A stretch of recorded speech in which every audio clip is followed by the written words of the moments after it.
a sound check first, and I hope you can hear me. Today's topic, two things.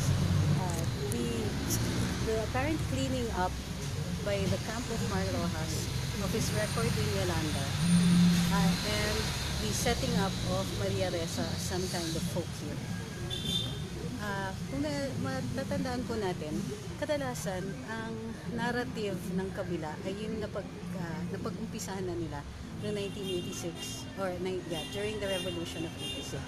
Bago nangyari yon, nag-umpisa yung propaganda nila with the demonization of Ferdinand Marcos. Now, this was easy kasi si Ferdinand Marcos was in power, he held all the cards, tapos dahil active ang Communist Party, active yung, it was easy to set up what looked like a rebellion. So, meron tayong Star Wars-like scenario na you have your rebels and you have your government forces. So, madali yan. So, all they had to do was oppose. They did not have to present anything constructive. All they had to do was criticize. But because there was plenty of criticism, due in part to the fact na matagal masyado si Marcos in office. Not saying whether he was a good or bad president. The problem with holding on to power for a long time is that many people will feel left out, dissatisfied, or incapable of participating in a democracy. Bakit? Sa democracy kasi, whether it is true or not, they sell to you the point that anybody can become president, anybody can become a governor, a senator. That is the myth. We know that's not true. Pero in theory, any one of us can hold the levers of power. When somebody, a family, or an identifiable group hold the reins of power for too long, pag masyadong matagal na nasa poder ang isang pamilya o isang grupo, then nag-create ng dissatisfaction yan kasi na-undermine yung binenta sa atin ng mga prinsipyo ng demokrasya. Ang prinsipyo ng demokrasya, unang-una, ay yung possibility na any one of us can become a ruler, a leader. Diba? Ay, maraming salamat dun sa lahat ng bumabati na happy birthday. Nakikita ko po. Hindi ko lang ma-derail pa yung train of thought ko. Pero maraming salamat po. So, ganun ang ginawa nila kay Marcos, no? The demonization, tapos ito, yung mga rebels, evil leader, good rebels, yan yung naset up na yung narrative na yun. Ngayon, okay, fast forward, panahon na ni Duterte. And we have, what pinaparallel nila is that Marcos was also at the start very popular. So ngayon, but pinaparallel nila uli yung narrative na Duterte equals Marcos. So, ang ginagamit nilang mga pruweba, close siya kina Aimee, close kina Aimee and Bongbong, may mga he consorts with known Marcos loyalists, etc. Okay, even with GMA, who was also demonized during the time of Noynoy and before that. Ako, I admit, yes, of course, Loya held on to power also for a very long time. So, that also created some kind of dissatisfaction. Siyempre, matagal ka masyado in power. Nawawala yung myth na paano naman kami? Pwede naman kami, di ba? Pero bakit hindi namin magagawa yon as long as you're holding on to power? Okay. So, ngayon, ang ginagawa nila is they're drawing parallels with Duterte. Most of us know this already. But in order for them to be able to set up a good versus evil narrative, kailangan mawala yung bahid ni Mar Rojas. So ito, mahalaga yung mga eleksyon na darating para sa kanila kasi ito na nga si Mar Rojas looks like their strongest candidate right now. Kailangan meron at least isa sa kanila makatapak sa Senado. Otherwise, they lose their hold on power completely and they will have no platform para manggulo, para mag-propose din sila para makaparticipate din sila sa governance. Okay. So what's the problem now? The problem is that we can see, if you monitor social media very carefully, mapapansin niyo na there is a very clear and ongoing cleanup of the Yolanda record. Okay. There's an ongoing cleanup of the Yolanda record. ba? Ang pinakamatinding panabla to Amar Rojas' candidacy is his record in Yolanda. Okay. What are the whether they're true or not? Ano yung sinasabi that hampers Amar Rojas' return to the Senate? Number one, the perception na kinurakot yung Yolanda funds. Okay? They're busy working on that, sinasabi nila. So you have a Lacson statement, meron nagsalita si Senator Lacson. Bakit mahalaga na si Senator Lacson na magsalita? Kasi siya yung supposedly Yolanda Sar. 'Di ba? Siya yung chief of the rehabilitation efforts. Of course, this happened much later. Or later, he took over to supposedly to coordinate all the efforts at relief operations, reconstruction, and addressing all the remaining issues of Yolanda post disaster. Mahalaga yun because he supposedly is in the know. Alam niya, supposedly. Dahil siya nga yung nagre-rehabilitation and reconstruction. So, supposedly, credible yung pananalita niya pag sinabi niya, hindi naman kinurakot ni Mar Rojas ang Yolanda funds. So, that's how they're addressing the first one. The second one is ineptitude. At ito ang mahalagang hindi lumalabas.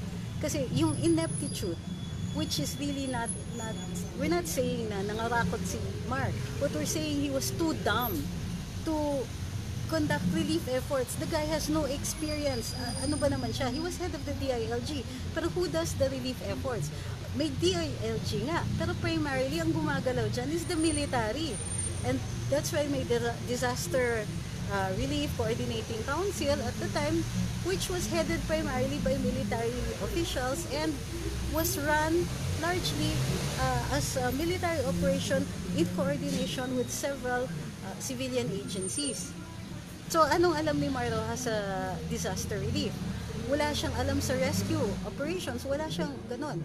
And, as a matter of fact, wala naman tayong nakitang any kind of sincere planning prior to the landfall made by the landfall ng Yolanda. Bakit mahalaga? A few days before nag-landfall ng Yolanda, nag-announce pa ang Pangulo, at the time, si B.S. Aquino, and he was saying, sabi niya, naka-standby ang mga Navy boats dyan sa Bicol, we are ready, and Secretary Rojas will be there on the site itself where we expect to make landfall, at kasama din niya ang Secretary of National Defense, si Volz Jasmin. Okay, we can forgive the lack of planning, we can't forgive the lack of planning. We can forgive the inadequacy of planning. Pwede natin pagbigyan yan pwede natin, because at the category 5 wala namang ganong kalakas pa ever na na-address tayo in recent memory na ganyang kalakas na na bagyo. Pero ano nangyari, 'di ba? Nasalanta din mismong si Mar Rojas at saka si Secretary Jasmin. And what did they do right after? They took their last remaining plane, they took off. They left the disaster area and then came back like 1 or 2 days afterwards. In other words, yung supposedly mag-head ng disaster relief ay umalis dahil siya mismo nasalanta din. At nung bumalik siya, galit na galit siya dun sa mga civilian agencies, sa military, at saka sa mga pulis, at saka sa LGUs, kasi daw, bakit hindi sila gumagawa? Sila din nasalanta. So, number 1, yun pa lang. So, addressing who was going to address the problem was also already a disaster. Diba? Second, tinanggal yung efforts doon sa mga marunong talaga. In this case, the military, yung National Defense, National Disaster Relief Coordinating Council, basically nawala ng papel. Lahat ng equipment ng military were turned over to the disposal of Secretary Mar Rojas, pero nang ginawa nila. The whole strategy was palpak. Unang-una, nagka-clear nga sila ng airport, pero in the meantime, during the time that they were clearing the airport, walang efforts na mag-sea landing yung disaster relief. Ang source for this kwento were military officials themselves who were put on standby. Hindi sila pinapunta sa Leyte kasi daw it is Mar Rojas' show. Yun ang sinabi nila. So, eto, sabi ni Elo Rodriguez, why so suddenly Lacson is singing a different tune? I don't know if it's a different tune. Hindi natin alam kung nagbago ng kwento si Senator Lacson. Pero why he's swinging out suddenly in the defense of Mar Rojas is this. Kailangan i-clean up yung record ni Mar Rojas dun sa Yolanda for him to have a ghost of a chance na makapasok sa Senado. Now, bakit? Because yung Yolanda nga yung pinakatabla sa kanya eh. So, pwede niyang sabihin na, ekonomista ako, pasok niya sa Senado. Posible, totoo yun, ekonomista ka. Pero you still failed with Yolanda. Diba? Kasalanan ba ni Mar Rojas yung nabulokan ng DSWD ng pagkain? Dun sa It's possible. Bakit? Kasi nung umpisa pa lang, ang dami ng issues tungkol dun sa sinong makakatanggap ng relief goods. Diba? Ang daming issues, ang daming nagre-reklamo. Bakit hindi kami nabigyan? Bakit tinatanong ng mga punong barangay o ng mga LGU kung botante ba kami? Remember this, at hindi ko ito makalimutan, tinatanong parati bago bigyan ng relief goods, botante ka ba? Botante ka saan? So, ang sinasabi ni na Mar Rojas at the time, syempre, kailangan malaman namin kung sino yung nakakatanggap kasi baka umulit, baka tumanggap ulit. Hello, hindi po yun yung issue. Yung issue is ang daming namamatay sila sa gutom, hindi na dahil sila nasalanta, pero dahil wala silang pagkain. And then you wanted to say na, di ba, baka kasi mandaya, baka kasi magdoble ng bigay, ang daming nilang bad faith. In other words, hindi sila, instead of just giving because people were hungry, they wanted to make sure na unang-una botante itong mga to, rehistrado ba yung mga to, at saka saan sila rehistrado. Yung ganitong klaseng mentality, makikita din natin dun sa Kidapawan. So dun sa Kidapawan, naalala nyo, gutom yung farmers. They came from another district. Ano sabi nung mayor dun sa pinuntahan nila, sa mayor ng city kung nasa yung NFA na hinihingi nilang bigas. Ang sabi, hindi naman namin kadistrito yan, ba't namin bibigyan? Dun sila sabi ng mayor, umuwi kayo, mayor ba yan o governor? Tapos ang sabi sa kanila is, doon kayo sa lugar ninyo, humingi ng relief goods, humingi ng bigas. Huwag po dito, kasi makukuha kami pagka binigay namin sa inyo. Ayan tayo diba? So, saan ang feeling ni Mar Rojas? Doon sa Yolanda, ang feeling niya is, hindi yan, assistant ko. Ang feeling niya is, his lack of competence for the disaster relief, yung failure of his leadership, and his politicking. So, ano nang nangyayari doon? Diba, nagkakagulo na. Tapos, gusto niya mag-turn over yung LGU to the control of the national government, everything. Para lahat, kumbaga, take over yung national government. Parang martial law. Tanggal na yung power ng mga mayors, tanggal na yung power tapos ang national government ang aandar. Siyempre, ayaw ng mga local government officials kasi sabi nila, is not even legal. So, dun lumabas tuloy yung, you have to understand, the president is an Aquino and you are Romualdez. So, ano pa ang kulang ni Mar Rojas? Tama si Pio Guillamac, compassion. Wala din, failure. Mar Rojas could not muster up any compassion. People were dying. People were missing. There were dead bodies all around the street, and those dead bodies remained uncollected for days. So, sabi ni Ari Paradero Gose, totoo po yan, mga kapatid ko po sa Leyte, wala na na-receive na tulong that time kasi tinatanong nga kung anong political party sila, at isa pa lagi nila sinasabi na abroad naman yung kapatid nila. Kita nyo yan, yung mga ganong klaseng stories are still out there. So, bakit natin binubuhay ito? Alam ko masakit itong mga memories na to, pero nakikita natin na, alam nyo, nagsulat ako ng article about Mar Rojas during Yolanda because I had spoken to military officers afterwards, and alam ko yung mga feelings doon mismo sa disaster relief efforts. At after a day, dinumog ako ng mga trolls, mga bagong accounts, mga hindi ko kilala, they just converged dito sa Luminous na page. Tapos, minumura ako, tinatawag akong, they called me names, they called me so many things, sinungaling, etc., fake news, etc. But here's the thing. Why was that? Why all of a sudden there were all of these tools? Because it was necessary for them. Kailangan i-discredit ako kasi nag-viral yung articles ko on Mar Rojas and Yolanda. they had to do that because they need to clean up the one issue that's standing in the way of a certain Mar Rojas victory. Sabi ni Wyatt, there's right now an effort from the Liberal Party to sow a frightening scenario by texting the following message. Iniintay ko yung ano. Sabi ni Jake Cullen, no offense to Mar, don't know the guy, pero wala akong nakitang ginawa niyang bukal noon. Maging pananalita, parang hindi makatotohanan, he doesn't have my vote. Sabi ni Anita Senas, di makakalimutan ng mga Pilipino ang Yolanda. Sabi ni Robin Bunos, lalo na American Relief Goods. Alam mo, pati dun sa mga military officers na nagpunta during sa, I had to, may kaibigan ako doon who needed her diabetes medicine and I had no way of sending it. Buti may kilala ko doon sa Air Force at nakiusap ako doon sa piloto na please lang kung hindi nyo kami maisasakay, isakay nyo itong gamot. At pinakiusapan ko ang isang sundalo na ihatid yung gamot na yon kasi mauubusan na ng gamot yung kaibigan namin. Ganon, kanya-kanya. There was ang tagal bago dumating ang medical relief, ang tagal bago na-address yung mga needs ng mga tao. Para sa akin, sa tagal alone, even if walang, let's say, walang failings on anything else, the mere fact na ang tagal dumating ng mga relief goods, relief aid, medical assistance, transportation, clearing of the roads, collection of the bodies, and the appropriate collection of the bodies. Alam niyo, ang daming mga bodies na hindi na-identify kasi nga, ang sama ng pagkakolekta, hindi nila dinocument kung saan napulot yung katawan.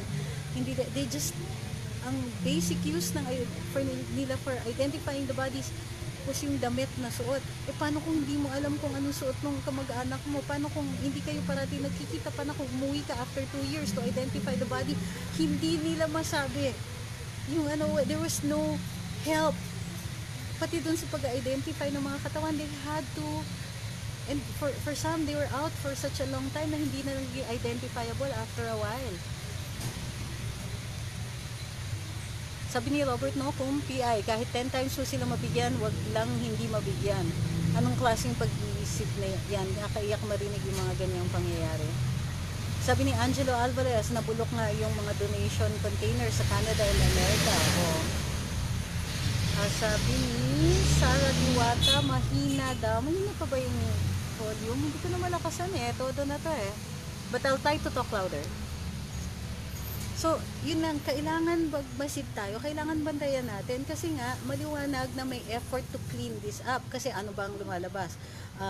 Fina-fact check nila ngayon yung mga stories about Yolanda. O totoo ba daw na Mar Rojas had access to the funds? So, sasabihin ngayon ng COA, hindi, Mar Rojas did not have anything to do with funding. Okay, fine. That's not the point. That is not even the point anymore. Assuming na nangurakot siya, I never even said that. Ang sinasabi ko, you failed in your leadership. So, how many people died? We don't even know how many people died, and we don't know how many people died while waiting for relief efforts. So, dun pa lang. So, yung pananalita ni Senator Lacson, I have nothing against Senator Lacson, but it's really sinister that all of these things are coming out now. Sunod-sunod, people saying na, hindi naman nangurakot si Mar sa Yolanda. Yan yung message ni Senator Lacson. Tapos yung mga trolls, ina-attack kayo if you talk about Yolanda. And then, remember, it was Mar Rojas who admittedly had trolls, well, trolls, I use that in the loose sense, had online warriors during the presidential campaign. And so that's what they're doing now. Lumalabas at lumalabas yung mga things like, if anybody talks about Yolanda, fact check, did Mar Rojas do this? Fact check. I'm pretty sure this might be fact-checked later on, but I do have a source, and if you come after me, I will present to you the fact that Southcom, which was providing the military equipment, that the men were told to stand down. It was Mar Rojas' show. It was in fact the DILG show. Di ba naghahanap sila ng mga pulis at the time? Bakit hindi kayo nagre-report? Pinapagalitan yung mga pulis. Sir, nasalanta din sila. May mga pamilya din silang nasaktan, namatayan, nawala ng bahay. It was a mess. It was a huge mess. And we can't let that get cleaned up. We can't.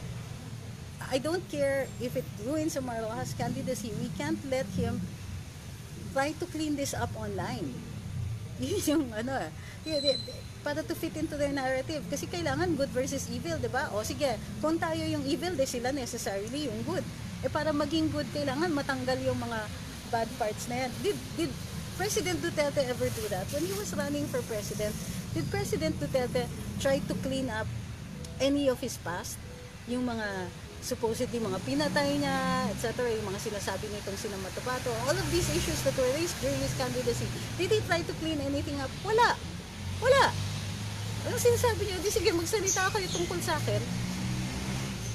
So, is it? But at the same time, lumabas din yung mga kwento na he would go out as a taxi driver para makatulong, para to find out what was going on in the city. Lumabas yung mga kwento na how good he was, etc. Yun ang nag-gain ng traction para yung mga bad parts. Hindi, because even if assuming that he did anything bad during the time na mayor siya, it was with the people who supported him. And in the end, that was what counted. In the case of Mar Rojas, he had no popular support. Nobody was saying na, pabayaan niyo si Mar, he's doing the right thing. Walang ganon. Everybody was panicking because friends and relatives were either missing or starving or sick. So, we can't let that be forgotten.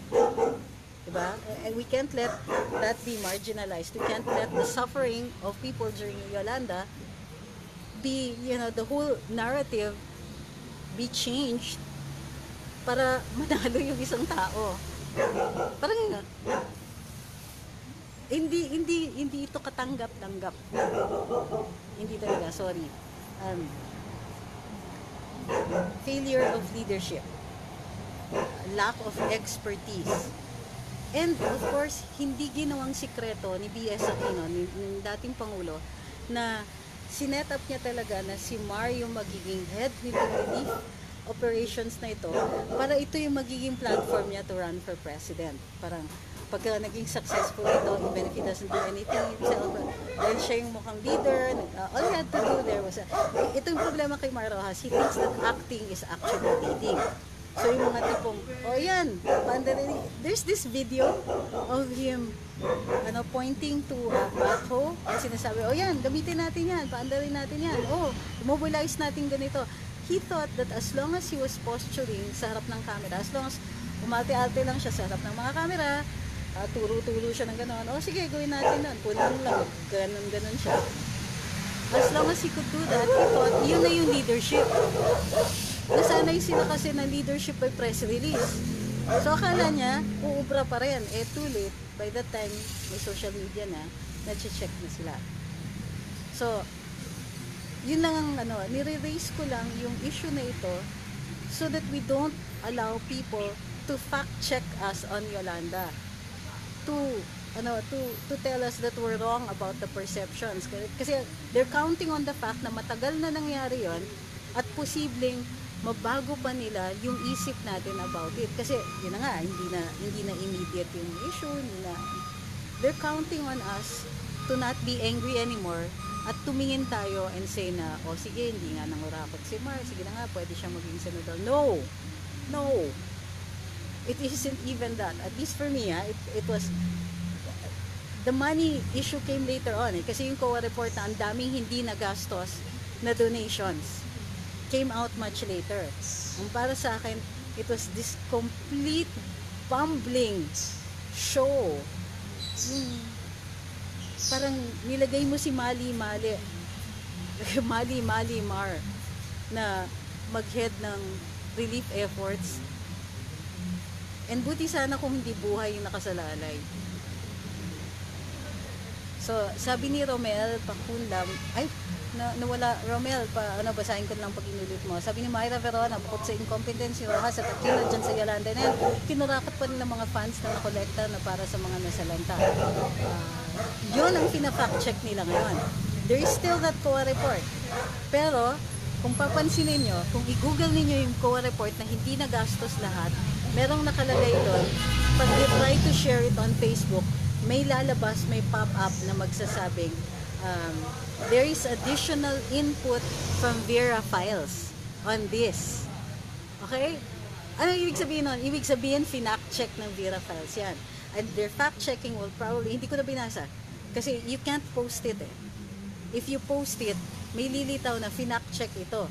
And in all likelihood, if you post that news item about the COA findings doon sa mga nakolekta dun sa Yolanda, pag pinost nyo yun, most likely matatawag tayong fake news. Diba? So, can you imagine yung article ng GMA about the COA findings on the Yolanda funds na maraming hindi nagastos, finact check yon para may input ang Vera Files. So what else can you conclude? You have Lacson making a statement about that it was never corrupt. Mar was never corrupt, na hindi daw kinurakot yung Yolanda funds. The news article is fact-checked by Vera Files. Ang daming input dito. At in addition to yung mga lumalabas na trolls na it's not true that Mar Rojas did this, they actually bashed me on one of the Mar Rojas pages kasi daw wala naman daw akong karapatan magsalita against him. Kasi makasalanan ako. Sabi ni Robert Nocung, compare how they prepared for Yolanda and the way Aimee prepared for Ompong that hit Ilocos Norte last year. Mar would fail in comparison. You realize why walang mortality sa Ilocos Norte kahit direct hit sila. Sabi ni Miriam Martinez, I appreciate this. Hello po, dahil late ako. No questions for now. Replay ko ulit mamaya. Sabi ni Dawood Siugumlo, tama, gusto nila maging malinis si Mar, patunayan nila, di nila maloloko ang taong bayan, always watching from Bologna, Italy. Sabi ni Dennis Sabsal GB, opo, totoo yan, nasa Google po talaga, kahit mga bansang tumulong, nasa Google din po kung magkanong naitulong nila. Then sa lahat ng nag-happy birthday, maraming salamat po. Sabi ni Alta Monique, ang hindi mo pagbilang sa tunay na nagkamatay noon will continue to haunt them for the rest of their lives until they don't breathe anymore. Alam mo, ang plano ko dyan is to make sure people don't forget. Kasi ayoko nang makabalik ang mga Aquino, Cojuangco, o mga Rojas dyan sa poder. Isama na natin yung mga Araneta and that branch. Okay? I don't mean that everybody in their family is, but I don't want this to be forgotten na umabot sa point na yun yung problema pag we keep electing the same people or the same family over and over again, nagiging kampante sila. Tapos tignan mo, ganun na nga yung nangyari during the Aquino years. May temerity on the other, nakakapal ng mukha to run pa rin. Nakakagigil, di ba? Na ganyan na nga kalaki yung failing ninyo dun sa last administration. Kung ako kayo, tumahimik na lang kayo. Or, be like the rest of us. Blog if you want to blog, for crying out loud. But don't try to set yourself up na leader, pwede ka pang maging leader namin, na pwede ka pang gumawa ng batas para sa amin, pwede ka pang magsenador. No, tama na. Tumigil ka nga dyan. Sabi ni Brian Santos, share para kumalat ang good information. So we have to watch out for that. We have to be careful at makita natin yung drift towards cleaning up of Mar Rojas' role sa Yolanda. Ulitin ko ha, bantayan yan. They are trying to clean up Mar Rojas' role in Yolanda. And we can't let that happen. Of course, marami pang ibang issues tungkol kay Mar Rojas. Kaya lang, let's say, MRT, sasabihin lang ng mga nasa probinsya, Manila lang naman ang may problema dyan Hindi, sakit ng kalingkingan yan Kinurakot nila yung MRT. Sa tingin niyo, kaninong pera yan? Pero natin lahat ng taxpayers. Pero, nevertheless, Yolanda was of such a massive scale. No, you can't ignore it. And naiinis ako at the idea that they even think that they can clean this up. Sabi ni Sara Mercado, assuming na hindi siya nagnakaw, let's pretend na mabaya. Sorry, natawa ako doon. Pero tanga si Mar para maging opisyalis ng Pilipinas. Proven yan sa Yolanda case. Hindi kailangan ng Pilipinas ng another tanga sa government. Sabi ni Florence Suba, buti na lang hindi nadaya yung presidential 2016, kung hindi si Mar yung presidente ngayon. Sabi ni Anesito Ibay, sabi nila hindi raw na kinurakot. What? Kung hindi, nasaan ang Yolanda funds? Nasaan? Sabi ni Terry Seno, It's not only unacceptable to allow this cover-up for Mar to proliferate.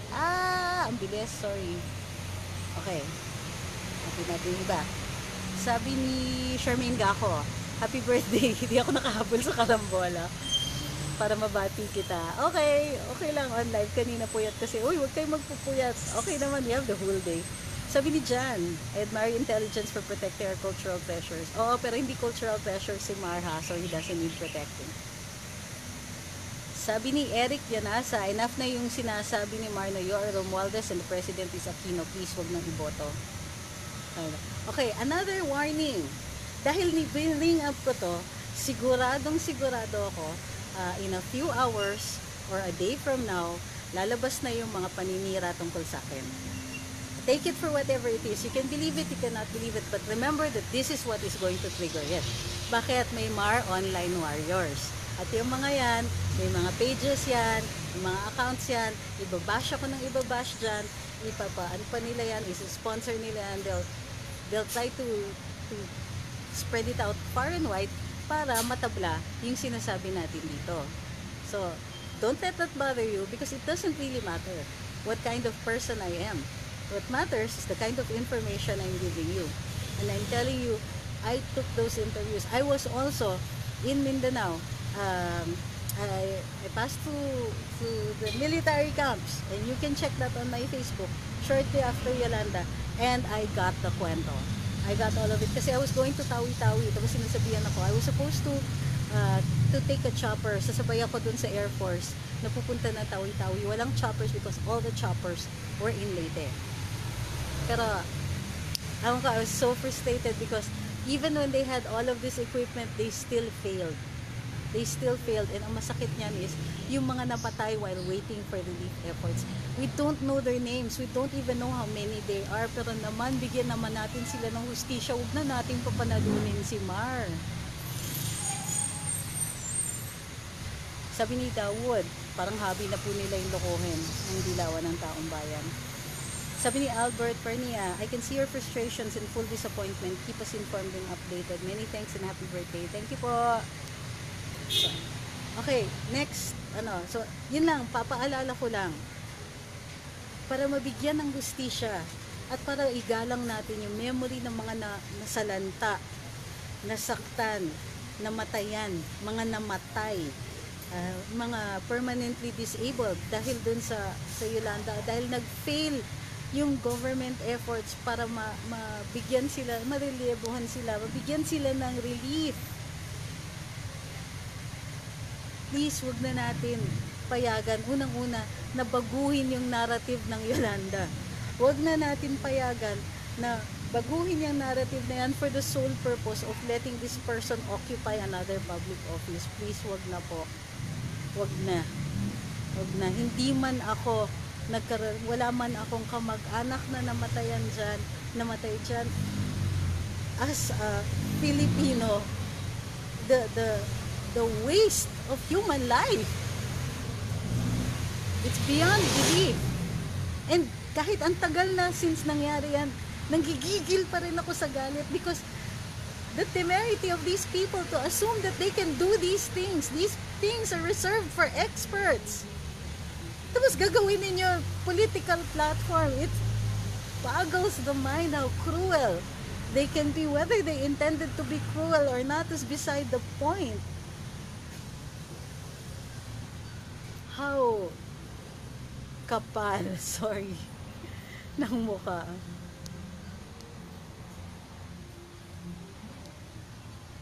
Sabi ni R. Valentino Apalisok, di tayo dapat matakot sa mga keyboard warriors ni Mar Bobo. Mas marami tayo. Kaya natin labanan yung mga mukhang pera na yan. That's what I'm counting on. I'm counting or at the very least, gawin ninyo, sige. Kung 16 million ang dumedma sa kanila, kung sila lang ang nagsasalita, who cares? Who cares? Right now, I don't care. You can call me names. Fine, you can call me anything you want, but I'm not going to let people forget the failure that was the relief efforts of Yolanda. Please, stop it. Next. following that narrative, no? Kasi nag-start tayo dito dun sa setting up nila of this narrative. Sila kasi parating good versus evil, nakakairita eh. Kasi tayo, mulat na tayo, alam na natin na it's not that simple. Nobody is all good and nobody is all bad. Let's say this president, ito yung gusto ko dito sa presidente na to, sinasabi niya sa amin, kahit noon pa sinasabi niya when we went to Malacanang, you can tell me when I am wrong. Sabihin niyo sa akin pagka may problema, may nagkamali, because that's how government works. You have to, he will accept being told when he is wrong. Ang hindi niya matanggap, yung talagang binabakbakan siya for no other reason than for people to take over his position. For him, the democratic processes work. We can criticize and say, wait, don't do that. We don't like this law, we don't like this policy, we don't like this member of cabinet. Okay lang. Okay lang sa kanya, hindi siya napipikon about that. Pero itong kabilang parlor, they're subverting that process. Ibig sabihin, gagamitin nila yung freedom nila para mag-criticize, to try to use that as a means to undermine government. Diba? To basically to commit sedition or inciting to sedition. So, sabi ni Elisa Marcos, ma'am, cool, nakakasira ng beauty yung mga LP. Oh, pero kailangan din galit tayo eh. Kailangan hindi natin kalimutan ito. At naiinis ako na may garapal ng mukha silang mag-attempt na i-clean up ito. Ay nako, sabihin pa nila, sige fine, gusto mong sabihin na hindi ka nangurakot. We know otherwise. But even then, even if you get me to shut up about saying na nangurakot kayo, which I never said in the first place, but I am going to keep saying you were a failure because you had no expertise. Okay?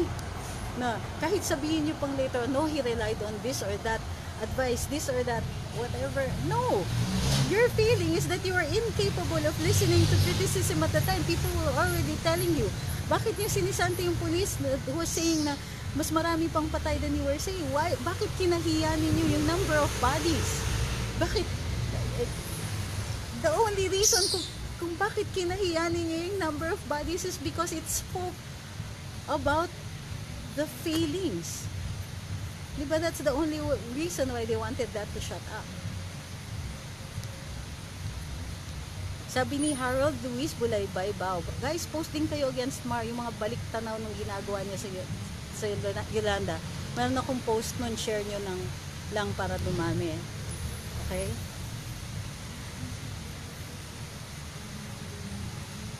Sabi ni Janelle de la Cruz, mga troll ni Mar, ayan, sama na kayo kumain sa baso. In fact, fact-check pa rin yung kain sa baso, di ba? May mga fact-checking yan. My goodness, anong damage ang nagawa niya? Yung mga fact-check niya pa ba yung mga sinasabi ng mga taong kumakain siya sa baso, umiinom sa plato, mga ganon. Why was this important? Pero fact-check yan. Why is there so much effort into fact-checking things that are being said about Marloas if it weren't for the fact that you're desperate for him to win? Sabi ni Jake Cullen, ma'am, kung sisiraan ka nila sa amin, they should at least have the same brilliant minds as yours. I used to dislike you nung malaman kong nawala ka pansamantala sa profession mo, but nakita ko ang talino at pagkatao mo, yun ang mahalaga.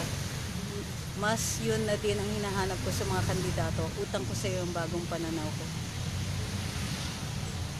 Oh my gosh, that means a lot, ha? Maraming salamat.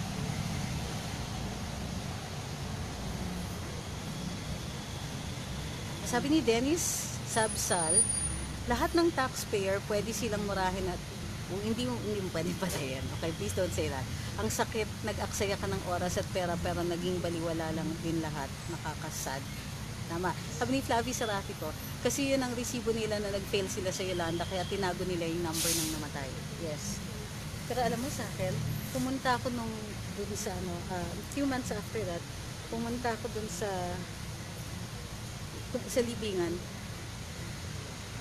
and hindi ko mapigilan yung mga pangalan dun sa mga process, pare-parehong surname, pamilya yung mga namatay. Sabi ko, ilan dito yung namatay while waiting for relief efforts? Ilan dito yung namatay sa gutom kasi tinanungan pa sila kung botante sila?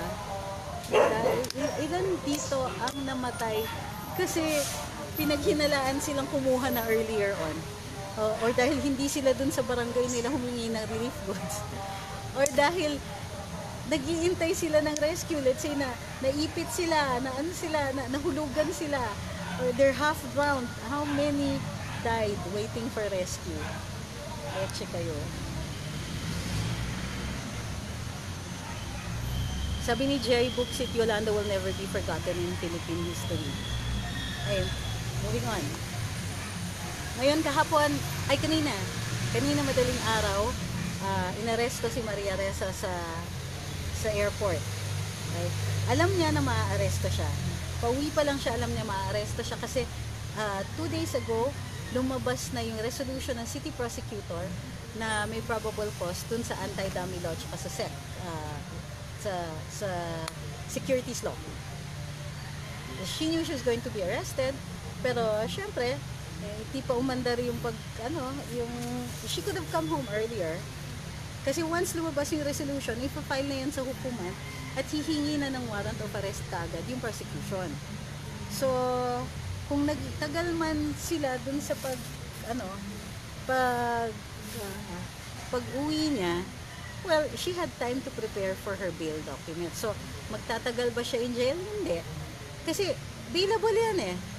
If she can file for bail within 24 hours, di makakalabas din siya. So, hindi na niya magamit yung narrative na, grabe sila, they want to put a journalist in jail. Hindi. Alam na niya. She knows the drill. She's been arrested before, and the last time, di ba, hindi yata siya nilagay behind bars. Pinayagan siya mag-file ng bail. So, pero, syempre, kailangan victim siya. So, ngayon, hindi nila magamit na ngayon eh. Kasi, na-okray na talaga yung hashtag defend press freedom. So, ngayon, sinasabi niya, hashtag hold the line, hold the line. What does that even mean, hold the line? Kung nga sinasabi niya, tinutulak ba natin siya or tinutulak pa siya ng gobyernong ito off a cliff? What is hold the line? Kahit yung messaging nila medyo pano. What is clear is yung ginagamit niya na terms na inaabuso siya, victim siya, tapos yung statement ng kanyang abogado was that no matter how many cases they file against her, it will not stop her from practicing her profession. Dude, nobody is asking her to stop practicing her profession. But if she's going to, people in glass houses, di ba, know better. Ewan ko. Hindi naman natin sinasabing tumahimik siya because obviously nothing in the world is going to stop her from doing that. Pero, kung meron kang itinatago or meron kang mali, then you take the consequences of that. Any other person who violates the anti-dummy law is going to get charges filed against them. Diba? Mabigat yung penalty na yan kasi nga, meron tayong provisions dun sa constitution natin that say na kailangan national ang ibang mga industries natin. And one of these is the media. So, they had every opportunity noon na i-correct yun. Sabi hindi, tama yun. Yung Philippine Depositary Receipts, valid yan. Valid yung paggamit namin na ganyan. O sige, hindi nila nakita yung argument. Pay the price, pay the fine. Sabi ni Minga sa Bener, ma'am, kailangan ng mga dilawan na maklear ang pangalan ni Mar kasi yung fake VP inaraw-araw na ang katangahan. Si Mar na lang ang huli nilang pag-asa. Well, there's that. Sabi ni Brian Santos, not medyo ma'am, sobrang banu talaga. Kasi ito yung biggest failing ng kabilang parlor. Politics is addition. Imbis na suyuin nila ang nandito sa parlor natin, inaaway nila tayo, sinisiraan nila tayo, diba? Sinisiraan nila si Duterte. Hindi nila naiintindihan na the more they try to come after the president, the harder we defend him. Hindi pa nila nakikita yung lack of logic dun sa kanilang strategiya. Na imbis na sige, pag-usapan na lang natin to in a logical manner, pag-usapan natin, may problema tayo sa polisiya ni Pangulo. Hindi naman niya sinasabing hindi pwede yung i-discuss, hindi naman niya sinasabing hindi pwede i-criticize. Ang problema, yung criticism ng kabilang parlor, may intention na tanggalin siya sa pwesto. Tayo, pag nag-criticize tayo, it's with the intention of correcting. So, gusto natin ng good governance. Kaya reklamo tayo, Mr. President, itong isang tao mo, mukhang yumayaman masyado titignan ng presidente yan. Yun yung purpose ng criticism natin for good governance. Yung kabila, criticize sila para matanggal yung presidente natin.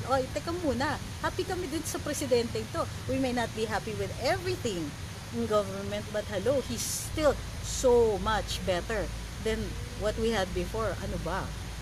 Diba? So, anong nangyayari ngayon? Nakikita natin nag-fail na si Maria Ressa. Napansin niyo? Mahina na yung angal-angal niya. Dahil nagamit na nila lahat dun sa last na pag-aresto niya.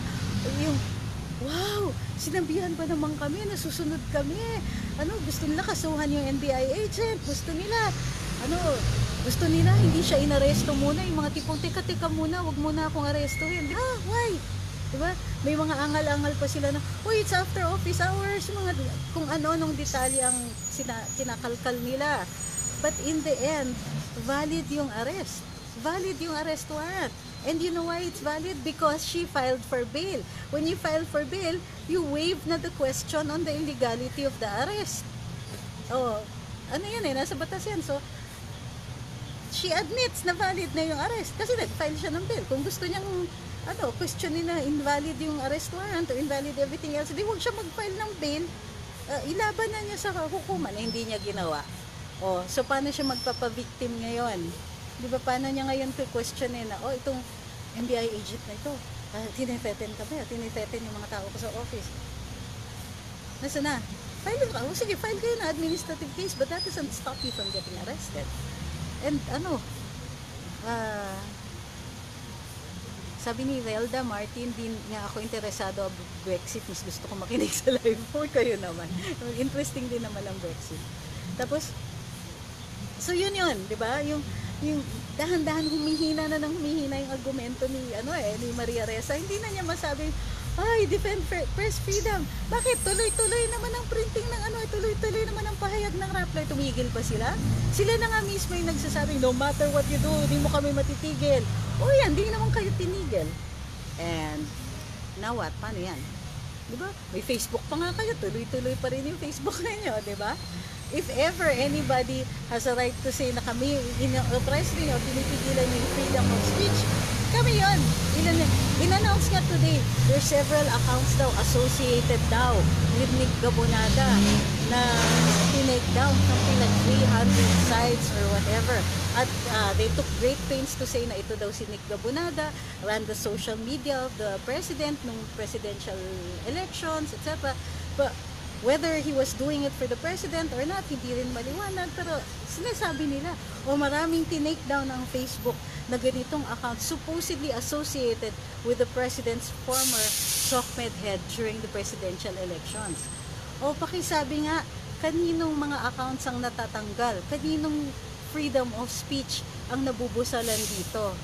Diba? Maria Ressa keeps talking, Maria Ressa keeps publishing, Maria Ressa and her group, her entire Rappler group, have not been stopped from continuing Rappler to this day. Tapos umiikot pa siya, she's doing the rounds, she's giving press conferences, nagpapa-interview siya. Pakisabi nga kung saan na-oppress yung press freedom ninyo. In fact, yung ibang mga human rights advocates dyan, sinasabi nila, posible ngang walang prior restraint dito. Ang prior restraint, yung pinipigilan ka magsalita at the start pa lang. Pero sabi nila, kinakasuhan naman yung mga nagsasalita against the president. Sabi ko, wait, Maria Ressa is being punished for what she said against the president? No. You evade taxes, you get a tax evasion case. You violate the anti-dummy law, you'll get the anti-dummy law case. Diba? You don't, you misdeclare, you can get a perjury case. Diba? Even if they say na she's being punished for what she said? Did she or did she not commit these acts? Because if she committed the acts that violate the revenue code, kung ginawa niya talaga yung mga criminal acts na ito, did she expect that she was not going to be punished because she was a journalist? Obviously, hindi. At guess what? The fact na humihina na yung argumento niya means naririnig din tayo. Ibig sabihin, yun yung pagka pinupuntahan natin yung mga comments sa New York Times, dun sa Inquirer, dun sa ibang mga foreign publications, pagka pinapahayag din natin dun sa comment section na wait, hindi yan totoo.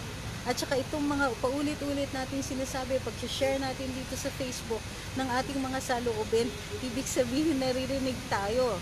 At least nakikita ng taong bayan na marami tayong ganito mag-isip.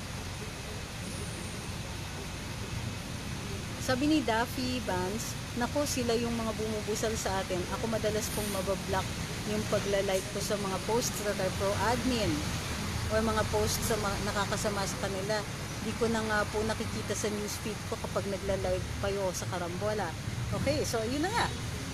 Sino bang nahihirapan dito? Targets tayo. Pero that also means that we should not stop talking. Okay? So ano yung messaging dito?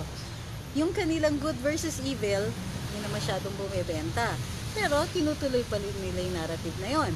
Para matuloy nila, kailangan ni Mar Rojas hindi na pang-Yolanda. So bantayan natin lahat ng mga nagsasabing, huy, walang kasalanan si Mar Rojas sa Yolanda. Huy, ganito sa Yolanda. Failure of leadership and incompetence. That's what it comes down to. Diba?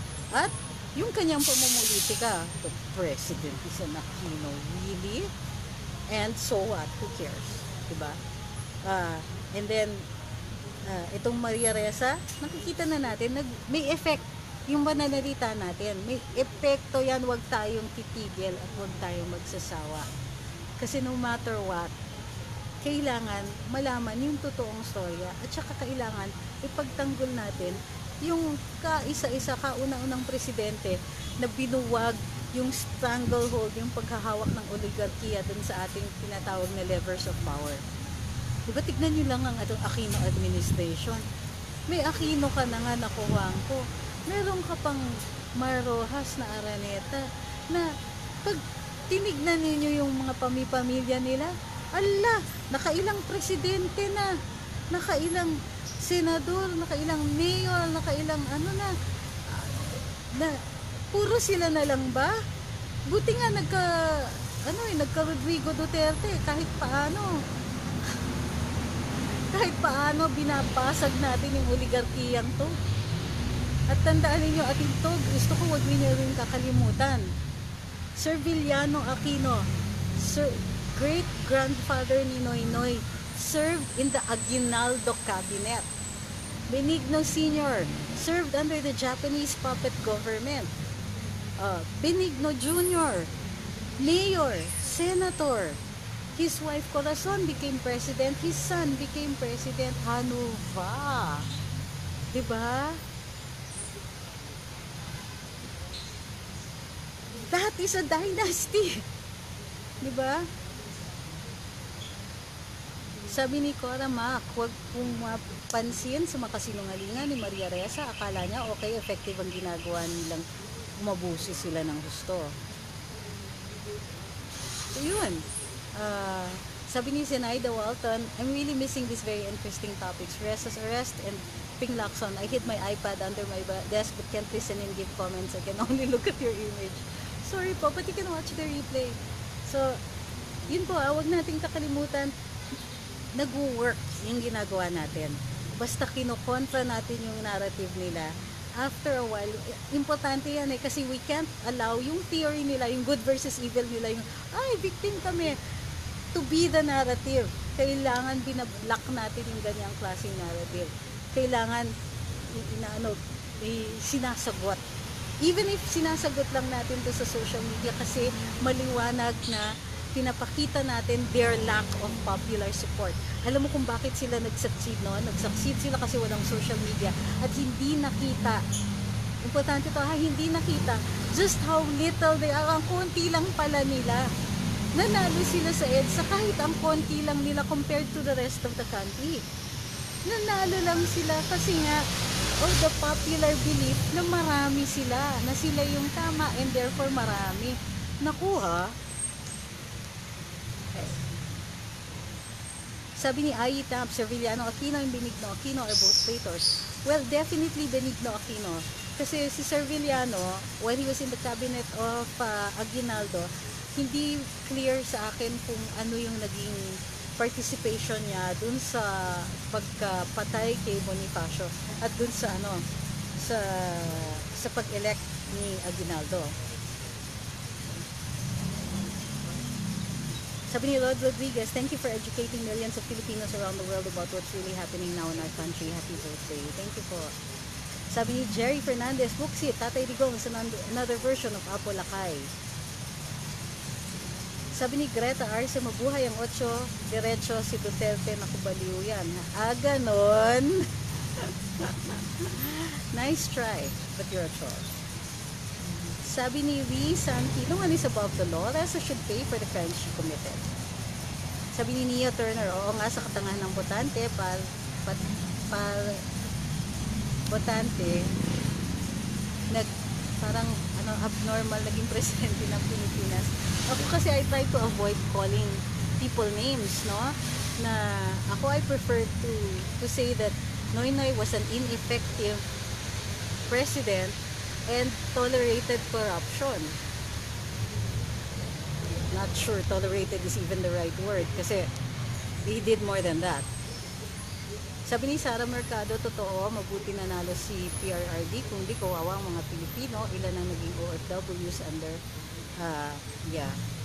BS. Katunayan na pahirap ang mga dilawan. Sabi ni Anisito Ibay, sobra sila, mga swapang sila, sobrang ganid sa pera, hindi sa posisyon. Ganon na rin ba? Ganid sa power, position, and money. Sabi ni Annie Gatchalian Agni, sigaw ni Cory, tama na, sobra na. Boset, mas palpak pa pala. Sabi ni Carla Garcia, yes, di pa rin nila matanggap na isang barambadong genius ang naging presidente. You know what? Kahit ang Pangulo natin, sinasabi niya, hindi ako genius. And iniisip ko, I can't say that he isn't either. But he certainly has more political savvy than anybody who had come before him. And he has more popular support, definitely, than the ones who came before him. And after a long time, nagkaroon ulit tayo ng presidente na abogado. I'm not saying that it's better, but he at least knows when a law is bad. At nakikita niya yung mga tipong, he knows just enough. Yung action na just enough. Parang itong si Maria Ressa. Edi, kasuhan siya for this or that. Diba? Kahit magsisisigaw si Maria Ressa, the fact that she committed crimes is never going to go away. Spin na lang yung ginagawa niya. At ang maganda dyan, napapakita na natin na may spin talaga.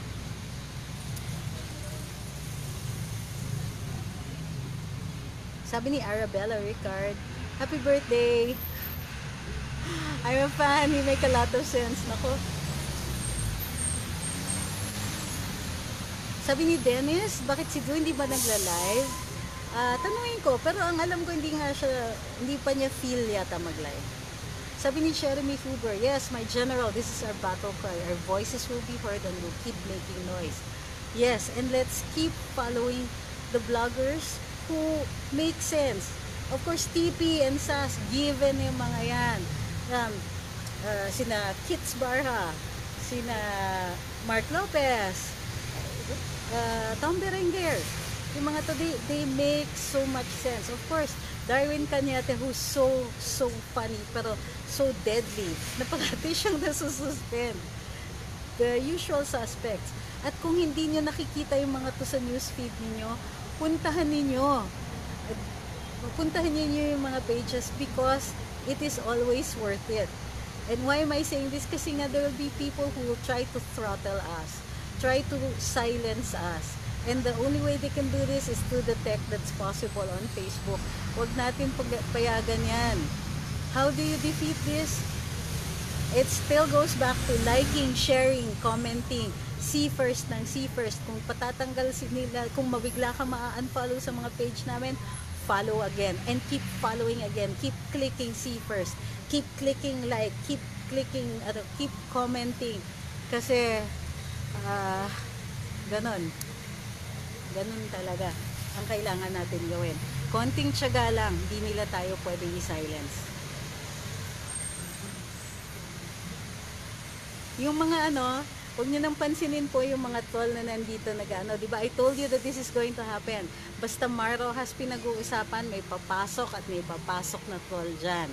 And I'm telling you this, even after matapos itong live na to, may mga papasok na comments dyan na maninira. Either maninira sa akin, maninira kay Presidente, or sasabihin na hindi, magaling talaga si Mar and all of that. If you can, just ignore them. If you can't, tag me, not the page, tag my personal account so that I can remove them because it's upsetting you. Okay?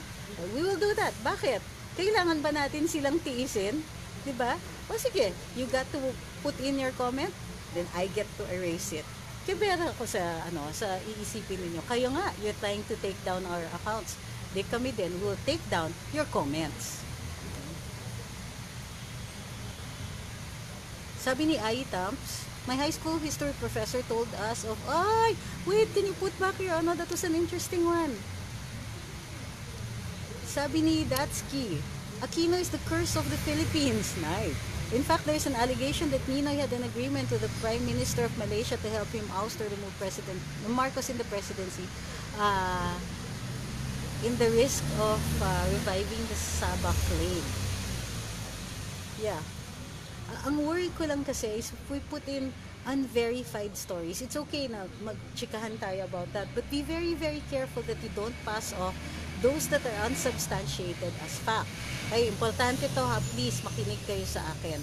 Habang hindi pa po natin naaayos o nakakausap o na hindi pa ginagawa ng paraan ng mga ahensya like PCOO ang ginagawa ng Facebook sa atin, then we have to defeat the algorithm. And we have to make sure to safeguard our accounts. And how do we do this?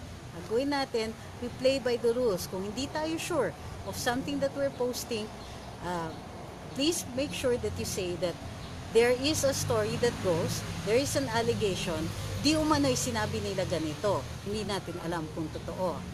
These catchwords will keep you from being called fake news. Next, make sure that those that you're following, you're still following. Okay? If you're going to state something, as much as possible, make sure na may source kayo for it, especially if the allegation is nakakawindang. Okay? So kung medyo matindi yung sasabihin niyo, siguraduhin niyo na meron kayong source. Kung wala, sabihin niyo, ito yung umiikot na kwento.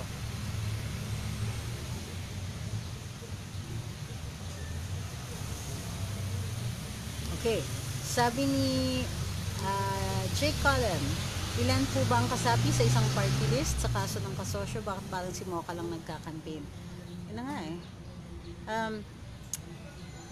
So, yeah, you can only vote for one party list, and each party list usually assigns up to 3 candidates, pero it will depend on the number of votes that party list gets. So, it's 2% of total votes. So, kung naka 6% of total votes yung party list na yun, they get to sit 3 seats.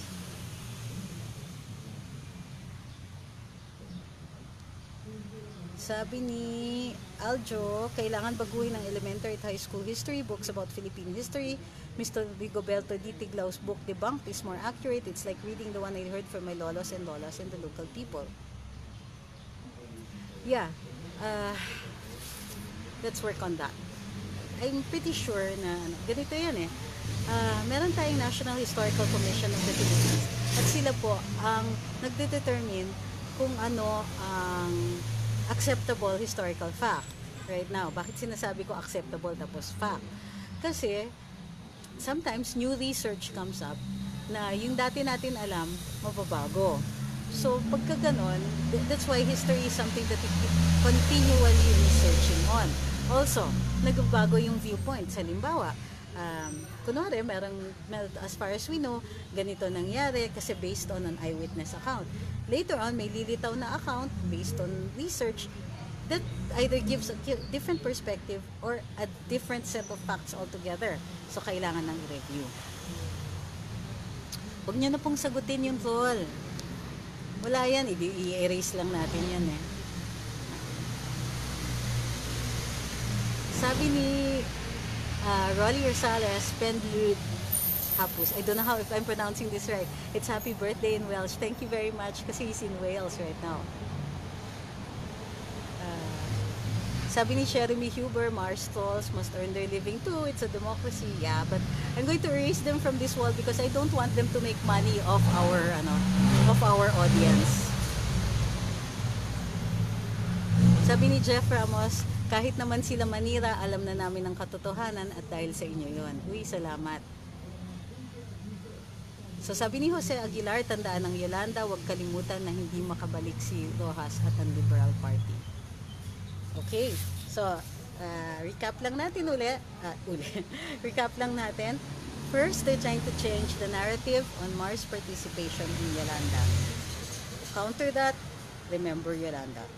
You can post your stories about Yolanda, but remember what happened in Yolanda.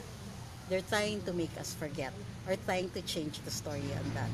Let's not let that succeed. Second, nakikita na natin dun sa nangyayari ngayon kay Maria Ressa na na-exhaust na nila. Ibig sabihin, naubos na nila, napiga na nila yung pa-victim effect niya. So ngayon, although she's trying, hindi na masyadong, obviously hindi na benta. Kasi ilang, na siya, nakailan na siyang, nakailan ng beses nang umiyaw siya na kawawa naman ako. Okay, sige. Even if she's really kawawa, after so many times that you say kawawa, para kang boy who cried wolf eh. Nagsasawa rin ng mga tao. Diba there is such a thing as donors fatigue? There's such a thing as sympathizers fatigue rin. So even if meron pang naaawa sa kanya noon, hindi na po bumibenta. And that's a good thing. That's a good thing for us kasi ibig sabihin, tayo yung nag-hold the line. Tayo yung hindi natinag. Tinuloy lang natin yung pagtatanggol dito sa administrasyon na to. Why? Because they're doing a good job. So far, so good. Maraming salamat dun sa mga nag-like at saka nag-share dito. Kung hindi pa po kayo nag-share, please don't forget to do so. And ipopost ko rin po ito dun sa YouTube channel natin kasi mas reliable ngayon ng YouTube. It's Trixie Cruz Angeles. Pero yung logo is yung logo pa rin na Luminous.